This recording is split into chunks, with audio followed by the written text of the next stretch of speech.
വിവാഹമോചനത്തിന് ശേഷം അമൃതയും ബാലയും തമ്മിലുള്ള പ്രശ്നങ്ങൾ മലയാളികൾക്ക് അറിയാവുന്നതാണ്. ഇത്രയും നാളും ബാല ഇന്റർവ്യൂകളിൽ അമൃതയെപ്പറ്റി മോശമായി പറഞ്ഞിട്ടും അമൃത സുരേഷ് പ്രതികരിച്ചിരുന്നില്ല. 14 വർഷത്തിനിപ്പുറം സഹികെട്ട് അമൃത ബാലയുടെ ഗാർഹിക പീഡനത്തെക്കുറിച്ചും എന്തുകൊണ്ട് വീട് വിട്ടിറങ്ങി എന്നുമൊക്കെ തുറന്നു പറഞ്ഞപ്പോൾ ഇത്രയും നാൾ കുറ്റപ്പെടുത്തിയ പ്രേക്ഷകർ അമൃതയെ ചേർത്തു പിടിച്ചു.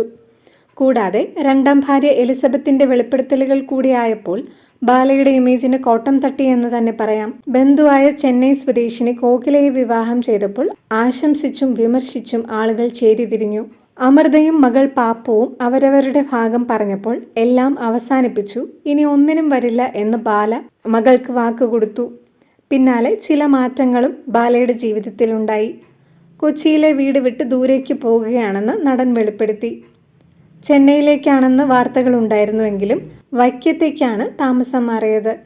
പുതിയ വീട്ടിൽ പാല് കാച്ചി കോകിലയോടൊപ്പം താമസം ആരംഭിച്ചു. ട്രഡീഷണൽ മോഡേൺ ഫ്യൂഷൻ ഡിസൈനിലുള്ള വലിയ മുറ്റവും നിറയെ മരങ്ങളും ചെടികളും ഒക്കെയുള്ള വീട് കായലിനരികെയാണ്. കൂടാതെ കൊച്ചുകുട്ടികൾക്കായി ഒരു സ്കൂൾ നിർമ്മിക്കാൻ പണം അധികാരികളെ ഏൽപ്പിക്കുകയും ചെയ്തു. തൻ്റെ ഇമേജ് രക്ഷിക്കാൻ വേണ്ടി ചെയ്യുന്നതാണിതൊക്കെ എന്ന നെഗറ്റീവ് കമൻ്റ് ഇടുന്നവർക്ക് ബാലയുടെ മറുപടി ഇങ്ങനെ: നല്ല കാര്യങ്ങൾ സംഭവിക്കണം. നെഗറ്റീവ് കമൻസ് ഇടുന്നവർ കുട്ടികൾക്കുള്ള സ്കൂൾ നശിപ്പിക്കരുത്. ജോലി തീർത്ത ശേഷം ഞാൻ നിങ്ങളെ പഠിപ്പിക്കാം. നന്ദിയോടെ ബാല.